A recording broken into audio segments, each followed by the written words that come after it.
Hello everyone, welcome to my channel Priya की classes. आज की जो वीडियो है वो है थर्ड इक्वेशन ऑफ मोशन पे बेस्ड, और उसके बाद जब ये इक्वेशन हम कर लेंगे, न्यूमेरिकल्स कर लेंगे सी पे बेस्ड, तो आगे करने वाले हैं हम ग्राफिकल रिप्रेजेंटेशन ऑफ मोशन, कि हम जो टाइम और डिस्टेंस का जो ग्राफ है वो कैसे बनाएंगे, या फिर टाइम और स्पीड का ग्राफ कैसे बनाएंगे। तो हम अभी स्टार्ट करते हैं अपनी third equation of uniformly accelerated motion. एक बात कहना चाहूँगी, जो भी हम पढ़ते हैं उसकी हेडिंग्स को बहुत दिमाग में बहुत अच्छे तरीके से फिट कर लेना, क्योंकि कई बार हेडिंग से भी क्वेश्चन आते हैं और हम पता नहीं कहाँ कहाँ उसके आंसर ढूंढते हैं, या फिर डायरेक्टली सीधा एक हेडिंग से ही क्वेश्चन आ जाता है और बहुत आसान हो जाता है उसका, और टाइम भी आपका सेव होगा वहाँ पे। तो थर्ड इक्वेशन ऑफ मोशन है हमारी v square is equal to u square plus 2as।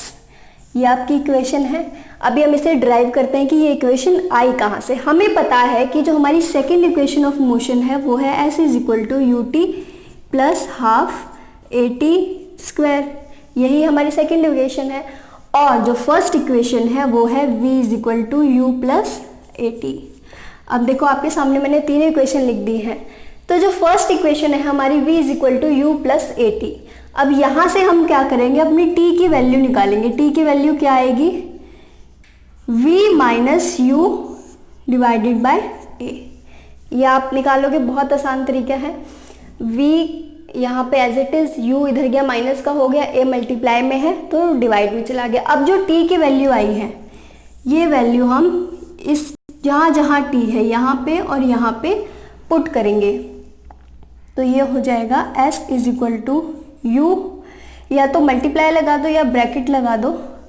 तो ब्रैकेट में मैं ये t की वैल्यू जो पूरी की पूरी है वो लिख देती हूँ, v minus you divided by a, ये इसके मल्टीप्लाई हो गया, प्लस हाफ इंटू a, ये a जो है अब पूरे से मल्टीप्लाई होगा, v minus you divided by a का होल स्क्वायर। ठीक है, ये पूरा ही आप लगा दीजिए यहाँ पे। तो अब इसे हम सॉल्व करते हैं। जब ये u मल्टीप्लाई होगा इससे और फिर इससे, तो ये क्या हो जाएगा, u v minus u square divided by a plus half as it is into a। अभी ऐसे ही लिखेंगे इसको, पहले हम ब्रैकेट को सॉल्व करते हैं जो अंदर उसके ब्रैकेट में है।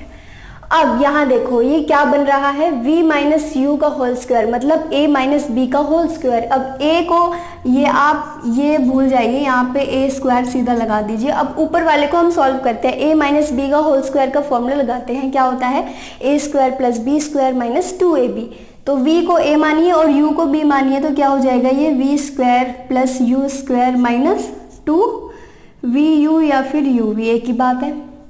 अब इसको हम खोल देंगे ब्रैकेट को, ये एज इट इज लिखा मैंने, divided by a plus half into, अब इसको हम खोलते हैं, मल्टीप्लाई करते हैं। ये कैसे, ये तो a स्क्वायर है तो मैं ऐसे लिख सकती हूँ a इंटू a से a कैंसिल, अंदर क्या बचा, v square plus you square minus 2uv divided by a। ये हमने सारे ब्रैकेट यहाँ पे खोल दिए। अब उसके बाद क्या करना है, ये जो है नीचे के जितने भी आपको a टू a दिख रहे हैं, इनका हम एलसीएम लेते हैं। इसको आसान करने के लिए क्या करती हूँ मैं, जो हाफ है इसको 1/2 लिखा है, सो सीधा मैं इसको 2a कर सकती हूँ या नहीं कर सकती हूँ। तो मैंने इसको 2a कर दिया। अब मैं इसका एलसीएम लेती हूँ, यहाँ 2a है और यहाँ a है। एलसीएम लेने के लिए दोनों जगह सेम चीज़ें होनी चाहिए, यहाँ a है यहाँ a है, कोई फ़र्क नहीं है। लेकिन यहाँ 2 है, यहाँ कुछ भी नहीं है, तो यहाँ 2 लगाने के लिए मैं क्या करूँगी, इसको मल्टीप्लाई कर दूँगी 2 से। तो ये क्या हो जाएगा, 2uv minus 2u square plus v square plus u square minus 2uv divided by 2a। ठीक है, यहाँ तक आ गए हम। अब यहाँ से फिर से सॉल्व करते हैं, जो प्लस माइनस का उसे काट सकते हैं। 2uv प्लस का है और यहाँ पे माइनस का है, तो ये आपस में कट जाएगा। Minus 2u square plus you square, अब माइनस 2 में से प्लस 1 घटाओ तो क्या बचेगा, माइनस यू स्क्वायर, है ना। तो यहाँ पर मैंने लिखा माइनस यू स्क्वायर। ठीक, अब जो बचा है वो एज इट इज़ लिख दिया मैंने, प्लस वी स्क्वायर वो एज इट इज़ लिख दिया है। अब यहाँ पे क्या आएगा, ये s is equals to minus u square plus v square divided by 2a। Last step of this equation is, ये आप यहाँ पे ले जाएंगे, डिवाइड है मल्टीप्लाई हो जाएगा, 2as इज इक्वल टू, इसको आप ऐसे भी लिख सकते हैं v square minus u square. और जो थर्ड इक्वेशन है उसको मैं दिमाग में रखते हुए इसको सेट करती हूँ कि लेफ्ट हैंड साइड में क्या रखूँ मैं, राइट हैंड साइड में क्या रखूँ। तो हमारा आ जाएगा v square is equal to u square plus 2as। ये हमारी इक्वेशन आ गई है जो हमने यहाँ पर पढ़ी थी, v square is equal to u square plus 2as, और यहाँ पर भी v square is equal to u square plus 2as। तो ये हमने सीखा भी कि हम इक्वेशन कैसे ड्राइव करेंगे। अभी हम देखते हैं इसी पे बेस्ड कुछ न्यूमेरिकल्स, बहुत आसान है। 2018 में तो नहीं आए थे, लेकिन जो 2 इक्वेशन हम पहले सॉल्व कर चुके हैं वहाँ से 3-4 क्वेश्चन आए और वो मैंने आपको बताया कि कैसे सॉल्व करने हैं। तो हो सकता है नेक्स्ट एग्जाम में इससे भी इक्वेशन आ जाए, इसलिए बहुत अच्छे से इसकी तैयारी करें। क्वेश्चंस सॉल्व करने से पहले कुछ मैं आपसे डिस्कस करना चाहती हूँ कि जो भी कंसेप्ट मैं यहाँ पे वीडियो में लेके आती हूँ, एक वीडियो में एक ही कंसेप्ट लेके आती हूँ या एक या 2 से ज़्यादा नहीं, क्योंकि अगर आप एक कंसेप्ट को लेके चलें और पहले उसे क्लियर करें, उसी पे न्यूमेरिकल्स करें, तो वो ज़्यादा अच्छे से दिमाग में बैठ जाता है और आगे जाके हेल्प करता है आपको। तुरंत जब क्वेश्चन पेपर को देखते हैं आप और क्वेश्चन सॉल्व करते हैं तो आपको चुटकियों में रिकॉल हो जाता है कि हाँ वहाँ पे हमने ऐसे किया था और ये ऐसे सॉल्व हो जाएगा। तो मैं बस यही कहना चाहती हूँ कि यहाँ पर जो भी मैं कंसेप्ट क्लियर कराती हूँ या फिर थोड़ा बहुत आपका बेस बन जाता है साइंस के टॉपिक पे, तो उसको आप स्ट्रॉन्ग करें सेल्फ स्टडी से। कहीं पे भी जाएंगे कोचिंग में या फिर कोई भी यूट्यूब चैनल आप फॉलो कर रहे हैं, कोई भी किसी का भी हो, तो वहाँ पे आपको वो गाइड कर सकते हैं। लेकिन ऐसा नहीं हो सकता कि जो सिर्फ वो पढ़ाएं आप वही पढ़ें, ठीक है। ऐसा नहीं है कि थोड़ा बहुत पढ़ के ही आपका एग्ज़ाम क्लियर हो जाएगा जब तक आप सेल्फ स्टडी नहीं करेंगे। अब सेल्फ स्टडी क्यों करते हैं? मान लो मैं कोई भी टॉपिक करा रही हूँ यहाँ पे, या कोई भी कुछ भी टॉपिक करा रहा है, तो वो टॉपिक हम अपने थ्रू अपने जो भी हमारा टेक्निक है या फिर कुछ भी मतलब तरीका है जो भी पढ़ने का, वो हम अपने तरीके से पढ़ेंगे और डेली पढ़ेंगे। तो हमारा जो दिमाग है वो वर्किंग रहेगा, माइंड वर्किंग होगा, तो नए नए आइडियाज़ आएंगे हमें खुद को, क्योंकि पेपर कोई और तो देने जाएगा नहीं, पेपर हमें देना है। तो उसके लिए सेल्फ स्टडी सबसे टॉप पे रखो कि आपको सेल्फ स्टडी तो मस्ट है और बहुत अच्छे से करनी है। एक दिन में आप एक टॉपिक लेके चलो कि मुझे इस टॉपिक को आज क्लियर करना है और इतने अच्छे से क्लियर करना है कि कोई भी क्वेश्चन मुझसे छूटे नहीं पेपर में। और ये कहना चाहूँगी कि टाइम को मत देखो, 2 घंटे हो गए या 3 घंटे हो गए, टॉपिक को लेके चलो हमेशा। टॉपिक क्लियर है तो सब क्लियर है, सब हो जाएगा पेपर में। तो हम अपना नेक्स्ट क्वेश्चन लेके चलते हैं कि scooter moving at a speed of 10 metre per second. एक स्कूटर है जो मूव कर रहा है, मोशन में है, उसकी शुरुआती वेलोसिटी है 10 metre per second. She is stopped by applying brakes which produces uniform acceleration of -0.5 metre per second square. जो स्कूटर मोशन में था वो अब क्या है, रुकने वाला है, स्टॉप होने वाला है, जिसका एक्सीलरेशन है -0.5। अब हमें क्या बताना है कि how much distance will be covered by the scooter, कि कितना उसने डिस्टेंस कवर किया है ना। डिस्टेंस क्या है, एस हमें बताना है कि उसने कितना डिस्टेंस कवर किया है।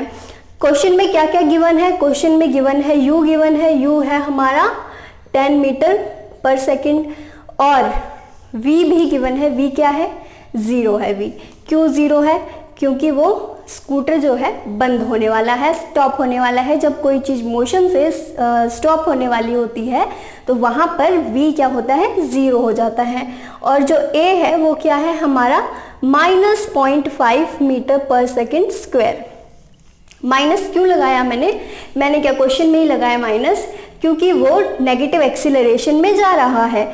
अगर स्कूटर स्टार्ट कर रहा है तब मोशन में जा रहा है, वहाँ पे एक्सीलरेशन पॉजिटिव होता है। अगर मान लो क्वेश्चन में ना लिखा होता कि जो एक्सीलरेशन है वो यहाँ पर नेगेटिव ना लिखा होता, सिर्फ ये लिखा होता कि 0.5, तो हमें दिमाग लगा के खुद लगाना पड़ता वहाँ पे नेगेटिव साइन, क्योंकि जो उसकी वेलोसिटी है वो घट रही है, घटने की, डिक्रीमेंट की तरफ जा रही है। और जब ऐसा होता है, चेंज इन वेलोसिटी जो है डिक्रीज होती है, तो वहाँ पर एक्सीलरेशन क्या है, वो हमेशा नेगेटिव होता है, रिटार्डेशन होता है, डीएक्सीलरेशन होता है वहाँ पे। तो ये जो एक्सीलरेशन वो क्या है यहाँ पे, नेगेटिव। ये हमेशा याद रखना है इन क्वेश्चंस में। जो भी मोशन की इक्वेशन हैं, 3-4 क्वेश्चन पक्का आने वाले हैं इस पेपर में, क्योंकि पिछले पेपर को देखते हुए। तो अब मुझे यहाँ पर निकालना है डिस्टेंस। अब जो है मैं यहाँ पर ये सब देखूंगी कि ये मेरे कौन से इक्वेशन में फिट बैठते हैं। ये बैठते हैं मेरी थर्ड इक्वेशन में फिट। क्या है हमारी third equation, v² is equal to u² plus 2as। यही है हमारी थर्ड इक्वेशन। तो अब मैं इसमें क्या करूंगी, वैल्यू पुट करूंगी। v क्या है हमारा 0 है, u² मतलब u की वैल्यू क्या है 10 है, उसका स्क्वायर कर दिया, प्लस 2 इंटू a क्या है, a है -0.5, तो ये मैंने लिखा यहाँ पे, इंटू s की हमें वैल्यू निकालनी है। तो v हो गया हमारा 0, u हो गया 100, प्लस 2 इंटू -0.5, तो प्लस हटा के मैं यहाँ पर माइनस लगाती हूँ, और ये हो जाएगा 1.0 इंटू 10। जब ये यहाँ पर गया इस साइड जाएगा इक्वल टू के, तो ये माइनस हो जाएगा, -100, यहाँ पे -1.0 इंटू s, या 1.0 लिख लो, या फिर मैं इसको हटाई देती हूँ और 1 लिख देती हूँ। माइनस से माइनस कट गया, s आ गया आपका 100 मीटर। ठीक है, s हमारा आ गया 100 मीटर, यानी कि डिस्टेंस जो है स्कूटर ने ट्रेवल किया 100 मीटर। ये आपका हो गया आंसर सॉल्व। तो हमारा नेक्स्ट क्वेश्चन है, a car begins at a speed of 3 meter per second and accelerate at 2 meter per second square over a distance of 40 meter. मतलब कि जो एक कार की शुरुआती वेलोसिटी है 3 मीटर पर सेकेंड स्क्वायर, तो वहाँ पे u हो गया उसका 3 meter per second, metre per second, and acceleration a क्या हो गया 2 मीटर पर सेकेंड स्क्वायर। अब यहाँ पे माइनस लगेगा या नहीं लगेगा, इसको हम देखेंगे अभी। Over distance of 40 meter, s हो गया 40 meter. Find the final speed या calculate the final speed. Final speed को हम रिप्रेजेंट करते हैं v से। ठीक है, जो डेस्टिनेशन तक पहुंच जाए वो स्पीड क्या है, फाइनल स्पीड, फाइनल वेलोसिटी, कुछ भी बोल लीजिए उसको। तो अभी हमारे पास u है, a है, s है, और v हमें निकालना है। तो कौन सी इक्वेशन लगाएंगे हम यहाँ पे, v² is equal to u² plus 2as। फिर से कह रही हूँ, इक्वेशन ध्यान में रखो और इक्वेशन में देखो, v निकालना है हमें, u है हमारे पास, a है हमारे पास, s है हमारे पास। जब इक्वेशन में 3 चीज़ें गिवन हो, चौथी निकालनी हो, वहाँ से वो इक्वेशन उठाओ और अपने क्वेश्चन में पुट कर दो। तो वही मैंने दिमाग में रखा कि ये इक्वेशन है, इस इक्वेशन में ये सब फिट हो रहा है, तो मैं इसको यहाँ पे यूज़ करती हूँ फाइनल स्पीड निकालने के लिए। तो फाइनल स्पीड को मैं एज इट इज़ लिखूँगी v²। u क्या है मेरा 3, तो इसका स्क्वायर कर देंगे हम, प्लस 2 इंटू a क्या है 2 और s क्या है 40। 3 का स्क्वायर हो जाएगा 9, प्लस 2 दूनी 4, 4 चौको 16, तो ये हो जाएगा 160, और ये हो जाएगा 169 v²। अब इसका अंडर रूट करेंगे आप, तो 169 का अंडर रूट क्या होता है 13, 169 13 का स्क्वायर होता है, तो v आ गया आपका 13 मीटर पर सेकेंड। अब इसका एक्सीलरेशन से रिलेशन बताते हैं हम, कैसे, जो u था 3 मीटर पर सेकेंड शुरुआत में थी उसकी वेलोसिटी, और v आया हमारा 13 मीटर पर सेकेंड। यानी कि हमें इससे ही पता लग रहा है कि जो उसका वेलोसिटी है वो चेंज किसकी तरफ जा रहा है, इंक्रीमेंट की तरफ जा रहा है। इसलिए क्वेश्चन में एक्सीलरेशन जो है पॉजिटिव में है, और हमें भी कंफर्म हो गया कि आंसर में जो है हमने सही लिखा है, नेगेटिव वैल्यू पुट नहीं की है। तो इससे हमें पता लग गया कि जो वेलोसिटी में चेंज है वो इंक्रीमेंट की तरफ जा रहा था। अब हम करते हैं अपने मोशन पे जो ग्राफिकल रिप्रेजेंटेशन है कि हमें डिस्टेंस टाइम ग्राफ को कैसे रिप्रेजेंट करना है, या फिर अगर डिस्टेंस टाइम ग्राफ में स्पीड जो है यूनिफॉर्म है तो उसको हम कैसे दर्शाएंगे ग्राफ पे। तो अभी मैं बना रही हूँ डिस्टेंस टाइम ग्राफ।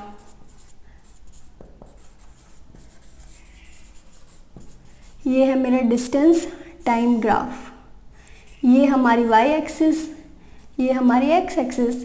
यहाँ पे मैंने लिखा टाइम, तो जो ये लाइन है यहाँ पर मान लो 0, 1, 2, 3, 4, 5, 6, 7, और यहाँ पे 1, 2, 3, 4, 5, 6, 7।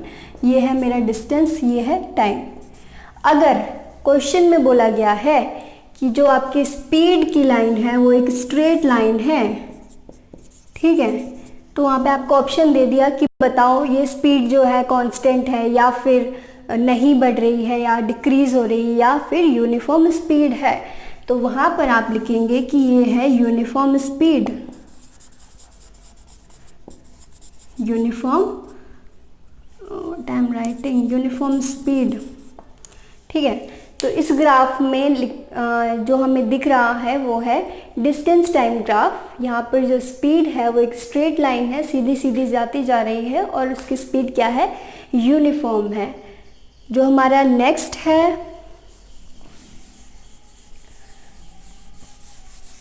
वो है स्पीड टाइम ग्राफ।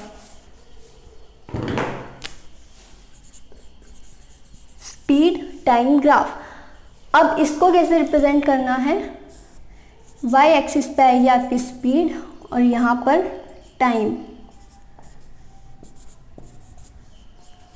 अगर आपका ग्राफ में कुछ ऐसी लाइन आ रही है, जब यहाँ पर स्पीड लिखा है, यहाँ पर टाइम लिखा है, और इनके बीच में कुछ ऐसी सीधी लाइन आ रही है, तो यहाँ पर हम बता सकते हैं कि ये है एक कांस्टेंट स्पीड। जो बॉडी है या फिर ऑब्जेक्ट है वो एक कांस्टेंट स्पीड से मूव कर रहा है।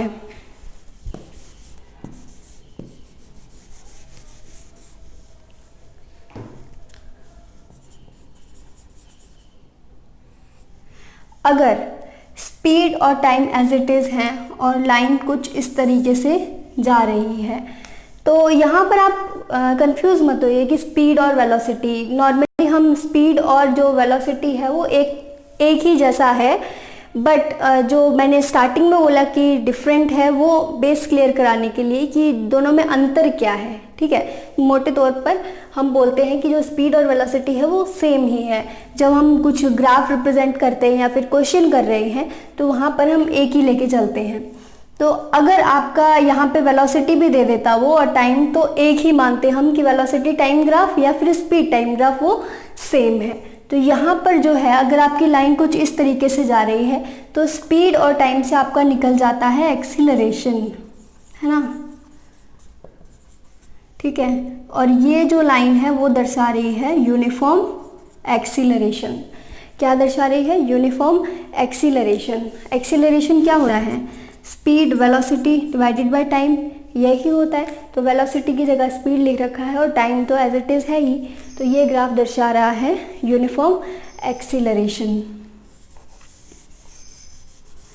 अब ये तो था इंक्रीमेंट का एक्सीलरेशन की जो स्पीड है, स्पीड जो है वो बढ़ती जा रही है, लेकिन जब स्पीड घटेगी और बॉडी जो है स्टॉप होने वाली होगी, या फिर हम कहें कि बॉडी जो है रिटार्डेड है, तो वहाँ पर एक्सीलरेशन कैसा होगा, डाउनवर्ड, ठीक है। तो यहाँ पर भी यूनिफॉर्म है, बट ये क्या हो जाएगा यहाँ पे, रिटार्डेशन, या फिर कह लीजिए नेगेटिव एक्सीलरेशन, कुछ भी कह सकते हैं, रिटार्डेशन, डीएक्सीलरेशन या फिर नेगेटिव एक्सीलरेशन। उसके बाद आ जाता है हमारा बॉडी जो है ज़ीरो स्पीड नहीं थी उसकी, मतलब जब स्टार्ट हुई तो कुछ ना कुछ स्पीड थी वहाँ पर उसके पास, ठीक है। 5 मीटर पर सेकेंड बोल लीजिए या 3 मीटर पर सेकेंड की बॉडी के पास कुछ ना कुछ स्पीड थी, मान लो यहाँ पे, तो 1 मीटर की, मान लो 1 मीटर पर सेकेंड की स्पीड थी।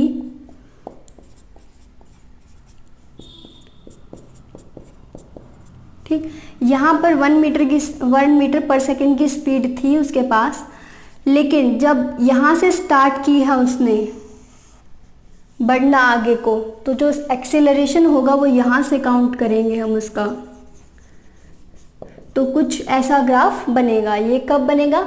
जब बॉडी जो है वो जो स्टार्टिंग में जो उसकी ज़ीरो वेलोसिटी है वो नहीं है, मतलब चलते चलते हम बता रहे हैं कि जब वो जो जहाँ से हमने उसका देखा कि यहाँ से यहाँ तक, मान लो यहाँ से डिस्टेंस देख रहे हैं यहाँ तक, तो वो तो पहले से ही ट्रैवल कर रही थी, लेकिन हमें देखना है यहाँ से यहाँ तक, और यहाँ पर थी उसकी मान लो 1 मीटर पर सेकेंड की वेलोसिटी और यहाँ पर थी 0, तो हम यहाँ से देख रहे हैं ना कि यहाँ से।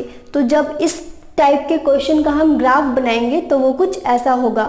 बेसिकली हम ग्राफ कैसे बनाते हैं ऐसा, बट इसमें कुछ डिफरेंस है।